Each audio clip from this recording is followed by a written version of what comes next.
আসসালামু আলাইকুম। যেকোনো ভিডিওকে ডাবল স্ক্রিন করবেন মানে এডিটিং করার সময় দুই পাশে দেখানো হবে স্ক্রিনে। আমি এখন যেভাবে দেখাচ্ছি এভাবে কিভাবে করবেন যেকোনো ভিডিওকে। তো সর্বপ্রথম এটি করার জন্য আমার কাছে ইনসার্ট অ্যাপ্লিকেশন আছে, আপনার কাছে ক্যাপকাট থাকতে পারে, আপনি ক্যাপকাটেও সেম প্রসেস। তো আমি ইনসার্ট অ্যাপ্লিকেশন ওপেন করার পর এখানে 1 নম্বরে দেখুন ব্ল্যাক লেয়ার আছে, আমরা ওটা ক্লিক করব। ওটাতে ক্লিক করার পর এটা ইনপুট করব। ইনপুট করার পর আমি যত মিনিট ভিডিওটা এডিটিং করব অত মিনিট টেনে বড় করব। তারপর ফি একটা অপশন আছে, ওখান থেকে যে ভিডিওটি আপনি এডিট করতে চান ওই ভিডিওটি আপনি ইনপুট করবেন। আমি 42 সেকেন্ডের এই ভিডিওটি ইনপুট করতে চাই। তো আমি 42 সেকেন্ডে এই ভিডিওটি ইনপুট করার জন্য ইনপুট করলাম। ইনপুট করার পর ভিডিওটি একটু বড় করলাম। এখানে দেখুন ভিডিওটি সামনে শো হচ্ছে। তো আমরা সাইজে ভিডিওটি অনেক বড় হয়ে দুইভাবে চলার জন্য এটি করার জন্য আমরা এখানে অনেকগুলো অপশন আছে দেখতে পাচ্ছেন। এখানে স্ক্রলিং করে কপি নামে একটি অপশন আছে, ওখানে আমরা কপি করব। কপি করার পর আমাদের ভিডিওটি কপি হয়ে গেছে, মানে দুইটা হয়ে গেছে। এবার হচ্ছে আমাদের আসল কাজ। আমরা প্রথমে ভিডিওটি একদম সমানভাবে মাঝখান বরাবর করে রাখছি, দেখেন একসাথে চলতেছে। তো এবার আমরা ভিডিও একটাকে আমরা কীভাবে দুইটা বানাবো, মানে কি একটা ভিডিও চলবে ওটাকে দুইটা বানাবো। এটি করার জন্য আপনারা একটু স্ক্রলিং করবেন।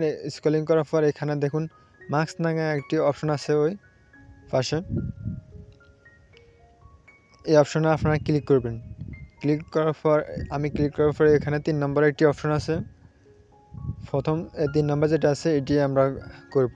এটি অ্যাপ্লাই করার পর দেখুন এখানে একটু বড় ছোটো করে নেন। আমি ভিডিওটির অর্ধেক কেটে নিব। একটু ধৈর্য ধরুন, ভিডিওটি দেখতে থাকুন। একটু কেটে নিব। কেটে নেওয়ার পর আমরা টিক চিহ্ন দিয়ে দিলাম। তারপর আমরা পরের ভিডিওটি যাব। পরের ভিডিওটি যে ঘুরে ঠিক এভাবে মাস্ক নাম অপশন আছে, ওই অপশন থেকে আবারও আমরা কেটে নিব।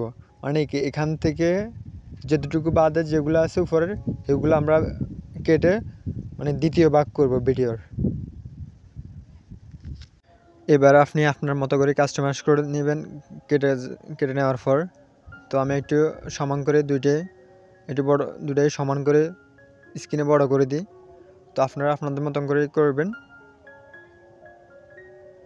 দুটি সমান করে অ্যাকুরেট করে বসানোর পর দেখুন অনেক সুন্দর হয়েছে, কিন্তু ভিডিও কিন্তু একটাই অনেক সুন্দর হয়েছে। ভিডিওটি সেভ করবেন। এবার সেভ করার জন্য উপরে একটি দেখুন যে সেভ নামে একটি অপশন আছে, সেভ ওখানে ক্লিক করবেন।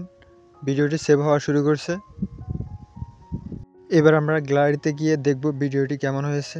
তো দেখুন ভিডিওটি অনেক সুন্দর হয়েছে। ভিডিওটি সাউন্ড একটু কমিয়ে দিই। তো ভিডিওটি তৈরি করতে আমার অনেক কষ্ট হয়েছে।